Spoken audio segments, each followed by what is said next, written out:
napakainit ang panahon mga idol. Ayan kahit mainit ang panahon, ayun lang time na pagkating oras mga idol sa pagpalit ng bubong ito. Yan, palitin na ito mga idol. Ito yung dati nung nagpalit ako ng bubong, naiwanan to, kinapos sa budget. Ito yung di bali, ito yung napalagay na materials. Ito butas dati, palubhas ay hindi siya napinturahan, nahawa na itong isa, kinalawang na rin.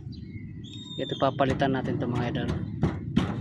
Kaya kahit kainit ang tapat mga idol, papalitan natin to. Kaya ito lang ang bakanting time natin. Di ba mga idol, naka-text screw lang naman to. Ito atin itong tatanggalin.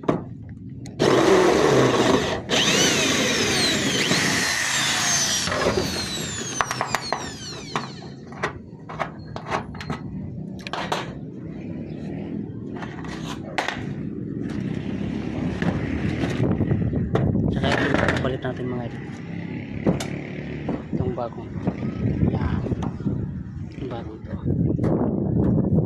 bago yan, papalit natin. Yan mga idol, natanggal na natin talagang bulok na, bago na yan, kinalawang na pati yung ating bagong kinabit yan nung nakaraan. Bagay mga 3 years na yan nakalipas. Papalitan natin ang bago yan. Pero papalit natin yung bago na yan. Tiyanggan muna natin yung luma.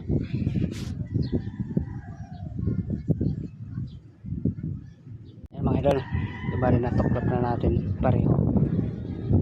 Iyan sa kari. Mas mahaba itong isa. Ito, isa doon. Yan, mabawas pa tayo ng yan, dapat ang pantay kanya lang.